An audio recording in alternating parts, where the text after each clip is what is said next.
Hi everyone, ನಾನು ನಿಮ್ಮ ಕನ್ನಡ ಕೋರಿ ಪ್ರೇಮ. ನನ್ನ ಯೂಟ್ಯೂಬ್ ಚಾನಲ್ಗೆ ನಿಮ್ಮೆಲ್ಲರಿಗೂ ಪ್ರೀತಿಯ ಸ್ವಾಗತ. ಇವತ್ತು ನಾನು ನಿಮಗೆ ರೆಸ್ಟೋರೆಂಟ್ ಶೈಲಿಯಲ್ಲಿ ಯಾವ ರೀತಿ ಗೀ ರೈಸ್ ಮಾಡೋದನ್ನ ಅಂತ ಹೇಳ್ಕೊಡ್ತೀನಿ. ಬನ್ನಿ, ನಾ ಹೇಳ್ಕೊಟ್ಟಂಥ ವಿಧಾನದಲ್ಲಿ ಮಾಡಿದ್ರೆ ನಿಜಕ್ಕೂ ಒಳ್ಳೆ ಒಂದು ರುಚಿ ಕೊಡುತ್ತೆ. ನೀವು ತಪ್ಪದೆ ಪದೇ ಪದೇ ಯಾವಾಗಲೂ ಮಾಡ್ತಾ ಇರ್ತೀರ. ನಿಮ್ಮೆಲ್ಲರಿಗೂ ನೀವಿನ್ನೂ ನನ್ನ ಚಾನಲ್ಗೆ ಸಬ್ಸ್ಕ್ರೈಬ್ ಮಾಡಿಲ್ಲ ಅಂದರೆ ಈ ಕೂಡಲೇ ಸಬ್ಸ್ಕ್ರೈಬ್ ಮಾಡಿ. ನಾನು ಹಾಕೋಂಥ ಒಳ್ಳೊಳ್ಳೆ ರೆಸಿಪಿನ ತಕ್ಷಣವೇ ನೀವು ನೋಡ್ಬೋದು.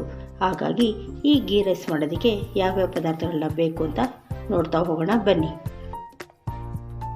ನೋಡ್ತಾ ಇದ್ದೀರಲ್ಲ, ರೆಸ್ಟೋರೆಂಟ್ ಸ್ಟೈಲಲ್ಲಿ ಗೀ ರೈಸ್ ಮಾಡಲು ಯಾವ ಪದಾರ್ಥಗಳು ಬೇಕಪ್ಪ ಅಂತಂದರೆ ನೋಡಿ, ಚಕ್ಕೆ ಸ್ವಲ್ಪ 2ರಿಂದ 3 ಚಕ್ಕೆ, ಲವಂಗ, ಮೊಗ್ಗು, ಒಂದು ಅನಾನಸ್ ಹೂವು, ಪಲಾವ್ ಎಲೆ, ಶುಂಠಿ ಬೆಳ್ಳುಳ್ಳಿ, ಸೋಂಪು, 1-2 ಏಲಕ್ಕಿ, 6ರಿಂದ 7 ಗೋಡಂಬಿ, ಜೊತೆಗೆ ಕಸ್ತೂರಿ ಮೇಥಿ, ಹಸಿರು ಮೆಣಸಿನ್ಕಾಯಿ, ಸ್ವಲ್ಪ ಪುದೀನ, ಸ್ವಲ್ಪ ಕೊತ್ತಂಬರಿ, ಸ್ವಲ್ಪ ಕರಿಬೇವು.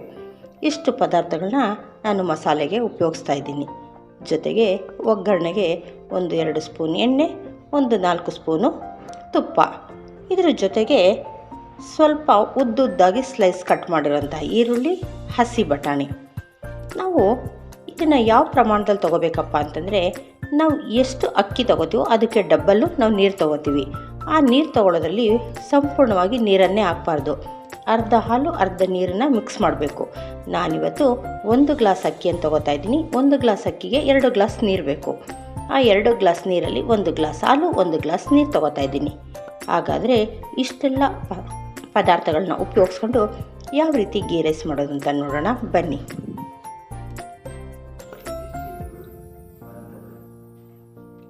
ನೋಡಿ, ನಾನು ಸ್ಟವ್ ಆನ್ ಮಾಡಿದ್ದೀನಿ. ಸ್ಟವ್ ಮೇಲೆ ಒಗ್ಗರಣೆಗೋಸ್ಕರ ಕುಕ್ಕರ್ ಇಟ್ಟಿದ್ದೀನಿ.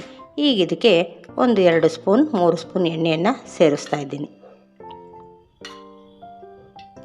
ಜೊತೆಗೆ ಇದೇ ಟೈಮಲ್ಲಿ ನಾವು ತುಪ್ಪನೂ ಸಹ ಸೇರಿಸೋಣ.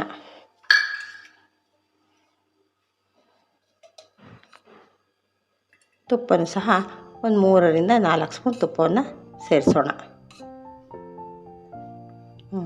ಇಷ್ಟು ತುಪ್ಪ ಸಾಕಾಗುತ್ತೆ. ಈಗ ಈ ಎಣ್ಣೆ ಮತ್ತು ತುಪ್ಪ 2 ಚೆನ್ನಾಗಿ ಬಿಸಿ ಆದಮೇಲೆ ನಾವು ತೊಗೊಂಡಿದ್ದೀವೆಲ್ಲ ಪದಾರ್ಥಗಳು ಒಂದೊಂದು ಇದಕ್ಕೆ ಸೇರಿಸ್ತಾ ಹೋಗೋಣ. ನೋಡ್ತಾ ಇದ್ದೀರಲ್ಲ, ಎಣ್ಣೆ ಮತ್ತು ತುಪ್ಪ ಚೆನ್ನಾಗಿ ಬಿಸಿಯಾಗಿದೆ. ಈ ಒಂದು ಟೈಮಲ್ಲಿ ನಾವು ತೊಗೊಂಡೋಗಿರೋಂಥ ಈ ಮಸಾಲ ಪದಾರ್ಥಗಳನ್ನೆಲ್ಲ ಒಂದೊಂದಾಗಿ ಸೇರಿಸ್ತಾ ಹೋಗೋಣ.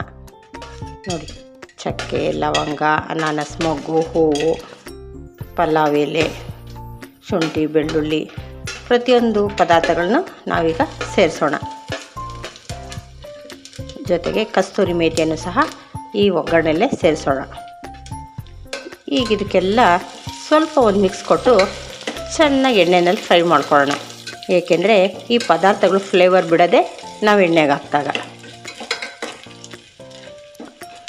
1 ನಿಮಿಷಗಳ ಕಾಲ ಫ್ರೈ ಮಾಡಿಕೊಂಡು ನೆಕ್ಸ್ಟ್ ಇನ್ನು ಉಳಿದಿರೋಂಥ ಪದಾರ್ಥಗಳನ್ನ ಸೇರಿಸೋಣ. ನಾವು ಹಾಕಿರೋ ಗೋಡಂಬಿ ಎಲ್ಲ ಸ್ವಲ್ಪ ಬ್ರೌನ್ ಕಲರ್ ಬರಲಿ, ಅಲ್ಲಿನವರೆಗೂ ನಾವು ಇದನ್ನು ಫ್ರೈ ಮಾಡ್ತಾ ಬರೋಣ. ನೋಡಿ, ಇದೇ ಒಂದು ಟೈಮಲ್ಲಿ ನಾವು ತೊಗೊಂಡಿರೋಂಥ ಗ್ರೀನ್ ಚಿಲ್ಲೀಸ್ನ ಸೇರಿಸೋಣ. ಕೊತ್ತಂಬರಿ, ಕರಿಬೇವು, ಪುದೀನ ಎಲ್ಲವನ್ನು ಸಹ ಸೇರಿಸ್ಕೊಳ್ಳೋಣ.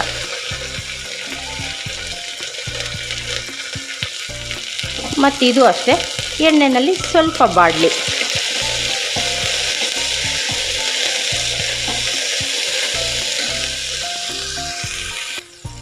ನೋಡಿ, ಈ ಒಗ್ಗರಣೆಯಲ್ಲಿ ಇದೆಲ್ಲ ಬಾಡಾಗಿದೆ. ಈ ಒಂದು ಟೈಮಲ್ಲೇ ನಾವು ಈರುಳ್ಳಿಯನ್ನು ಈ ಒಗ್ಗರಣೆಗೆ ಸೇರಿಸ್ಕೊಳ್ಳೋಣ. ಈ ಗೀ ರೈಸ್ ಮಾಡೋದಕ್ಕೆ ಈ ರೀತಿ ಉದ್ದುದ್ದವಾಗಿ ಈರುಳ್ಳಿಯನ್ನು ಕಟ್ ಮಾಡ್ಕೊಳ್ಳಿ. ಏಕೆಂದರೆ ಗೀ ರೈಸಲ್ಲಿ ಈ ಈರುಳ್ಳಿ ಚೆನ್ನಾಗಿ ಫ್ರೈ ಆಗಬೇಕು. ಅದಕ್ಕೋಸ್ಕರ ಈ ಥರ ಸಣ್ಣದಾಗಿದ್ದರೆ ನೀಟಾಗಿ ಫ್ರೈ ಆಗುತ್ತೆ. ಈರುಳ್ಳಿ ಚೆನ್ನಾಗಿ ಬ್ರೌನ್ ಕಲರ್ ಬರೋವರೆಗೂ ಫ್ರೈ ಮಾಡ್ಕೊಳ್ಳಿ. ಏಕೆಂದರೆ ಇದೇ ಈರುಳ್ಳಿ ನಮಗೆ ಗೀ ರೈಸಲ್ಲಿ ಟೇಸ್ಟ್ ಕೊಡೋದು. ಆ ನಂತರ ಬಟಾಣಿಯನ್ನು ಸೇರಿಸ್ಕೊಳ್ಳೋಣ. ಅಲ್ಲಿನವರೆಗೂ ಈರುಳ್ಳಿಯನ್ನು ಫ್ರೈ ಮಾಡೋಣ. 1ರಿಂದ 2 ನಿಮಿಷದಲ್ಲಿ ಈರುಳ್ಳಿ ಫ್ರೈ ಆಗುತ್ತೆ. ನೋಡ್ತಾ ಇದ್ದೀರಲ್ಲ, ನಾನು ತೊಗೊಂಡಿರೋಂಥ ಈರುಳ್ಳಿ ಎಲ್ಲ ಸ್ವಲ್ಪ ಫ್ರೈ ಆಗ್ತಾ ಬಂದಿದೆ. ಈ ಒಂದು ಟೈಮಲ್ಲಿ ನಾವು ಬಟಾಣಿಯನ್ನು ಸಹ ಸೇರಿಸ್ಕೊಳ್ಳೋಣ. ಇದನ್ನು ಕೂಡ ಎಣ್ಣೆ ಜೊತೆ 1-2 ನಿಮಿಷ ಫ್ರೈ ಮಾಡ್ಕೊಳ್ಳೋಣ.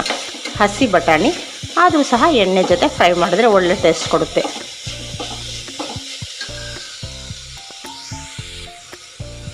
ನೋಡಿ, ಬಟಾಣಿ ಸಹ 2 ನಿಮಿಷಗಳ ಕಾಲ ಫ್ರೈ ಆಗಿದೆ. ಈಗ ನಾವೇನು ಮಾಡೋಣ ಅಂದರೆ, ಈ ಟೈಮಲ್ಲಿ ನಾನು ತೊಗೊಂಡಿರೋಂಥ ಅಕ್ಕಿಯನ್ನು ನೀಟಾಗಿ ವಾಶ್ ಮಾಡಿಟ್ಟಿದ್ದೀನಿ. ಆ ಅಕ್ಕಿಯನ್ನು ಇದಕ್ಕೆ ಸೇರಿಸ್ಕೊಳ್ಳೋಣ. ಅಕ್ಕಿಯನ್ನು ಸೇರಿಸಾದ್ಮೇಲೆ ಈ ಅಕ್ಕಿಯು ಸಹ 1 ನಿಮಿಷಗಳ ಕಾಲ ಆ ಒಗ್ಗರಣೆಯಲ್ಲಿ ಫ್ರೈ ಆಗಲಿ. ಆಮೇಲೆ ಇದಕ್ಕೆ ಅಗತ್ಯ ಇರೋಷ್ಟು ನೀರು ಮತ್ತು ಹಾಲನ್ನು ಸೇರಿಸ್ಕೊಳ್ಳೋಣ.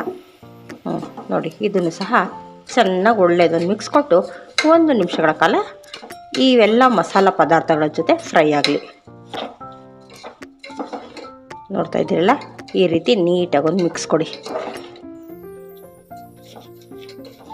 ಮಿಕ್ಸ್ ಕೊಟ್ಟಾದ್ಮೇಲೆ 1 ನಿಮಿಷ ಹಾಗೆ ಬಿಡೋಣ. ನೋಡ್ತಾ ಇದ್ದೀರಲ್ಲ, ಅಕ್ಕಿ ಎಲ್ಲ ಚೆನ್ನಾಗಿ ಫ್ರೈ ಆಗಿದೆ. ಈ ಒಂದು ಟೈಮಲ್ಲಿ ನಾವು ತೊಗೊಂಡಿರೋಂಥ 1 ಗ್ಲಾಸ್ ಹಾಲನ್ನು ಇದಕ್ಕೆ ಸೇರಿಸ್ತಾ ಇದ್ದೀನಿ. ಈಗ ಮತ್ತೆ ಹಾಲು ಹಾಕಿದ್ಮೇಲೆ ನೀಟಾಗೆಲ್ಲ ಮಿಕ್ಸ್ ಮಾಡಿ. ನಾನು ಹೇಳಿದಾಗೆ ನೀವೆಷ್ಟು ಪ್ರಮಾಣದಲ್ಲಿ ಅಕ್ಕಿ ತೊಗೊಳ್ತೀರೋ ಅದಕ್ಕೆ ಡಬ್ಬಲ್ಲಾಗಿ ನೀರು ಮತ್ತು ಹಾಲನ್ನ ತೊಗೋಬೇಕು. ಹೆಚ್ಚಿಗೆ ತೊಗೋಬೇಡಿ, ಯಾಕೆಂದರೆ ಈ ಗೀ ರೈಸು ಉಡಿಯಾಗಿ ಇರಬೇಕು. ನೀರೇನಾದರೂ ತೊಗೊಂಡ್ರೆ ರೈಸ್ ಎಲ್ಲ ಮುದ್ದೆ ಥರ ಆಗ್ಬಿಡುತ್ತೆ. ಅದಕ್ಕೋಸ್ಕರ ನೀರಿನ ಪ್ರಮಾಣ ಕರೆಕ್ಟಾಗಿ ತೊಗೊಳ್ಳಿ. ನೋಡಿ, ನಾನು ಕರೆಕ್ಟಾಗಿ 1 ಗ್ಲಾಸ್ ಅಕ್ಕಿಗೆ ನೀರು ಮತ್ತು ಹಾಲನ್ನು ಸೇರಿ 2 ಗ್ಲಾಸ್ ತೊಗೊಂಡಿದ್ದೀನಿ. 1 ಗ್ಲಾಸು ಹಾಲು ಹಾಕಿದ್ದೀನಿ. ನೋಡಿ, ಅದೇ ಗ್ಲಾಸಲ್ಲಿ 1 ಗ್ಲಾಸಷ್ಟು ನೀರು ಹಾಕ್ತಾಯಿದ್ದೀನಿ. ಒಂದು ಸ್ವಲ್ಪನೂ ಹೆಚ್ಚಿಗೆ ಸೇರಿಸೋದು ಬೇಡ. ಈಗ ಇದು ಒಂದು ಕುದಿ ಬರಲಿ. ಅಲ್ಲಿನವರೆಗೂ ಇದಕ್ಕೊಂದು ಮಿಕ್ಸ್ ಕೊಟ್ಬಿಡೋಣ. ನೋಡ್ತಾ ಇದ್ದೀರಲ್ಲ, ನಾವು ತೊಗೊಂಡಂಥ ಅಕ್ಕಿ ನೀರು ಎಲ್ಲ ಕುದಿಯೋದಕ್ಕೆ ಪ್ರಾರಂಭ ಮಾಡಿದ್ದೆ. ಈ ಟೈಮಲ್ಲಿ ನಾನು ರುಚಿಗೆ ತಕ್ಕಷ್ಟು ಉಪ್ಪನ್ನು ಸೇರಿಸ್ತಾ ಇದ್ದೀನಿ. ಇಷ್ಟು ಉಪ್ಪಾದರೆ ಸಾಕಾಗುತ್ತೆ.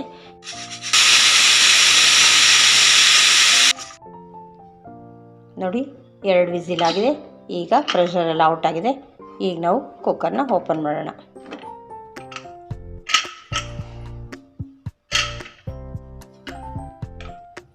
ನೋಡ್ತಾ ಇದ್ದೀರಲ್ಲ, ಎಷ್ಟು ಉದುರಾಗಿ ಬೆಂದಿದೆ ಅಂತ. ಈಗ ಇದಕ್ಕೆ ಒಂದು ಮಿಕ್ಸ್ ಕೊಡೋಣ. ನೋಡಿ, ಸ್ವಲ್ಪ ಸಹ ಮೆತ್ತಗಾಗಿಲ್ಲ, ನೀಟಾಗಿ ರೆಡಿಯಾಗಿದೆ. ಇದಕ್ಕೆಲ್ಲ ಒಂದು ಮಿಕ್ಸ್ ಕೊಟ್ಟಾದಮೇಲೆ ನಾನು ನೋಡ್ತಾ ಇದ್ದೀರಲ್ಲ, ರುಚಿಯಾದಂತಹ ಗೀ ರೈಸ್ ಸವಿಯಲು ಸಿದ್ಧವಾಗಿದೆ. ನಿಮಗೂ ಎಲ್ಲ ಈ ಗೀ ರೈಸ್ ಇಷ್ಟ ಆಯಿತು ಅಂತಂದರೆ ತಪ್ಪದೆ ಒಮ್ಮೆ ಮಾಡಿ. ಯಾವ ರೆಸ್ಟೋರೆಂಟ್ಗಿಂತ ಕಡಿಮೆ ಇರಲ್ಲ.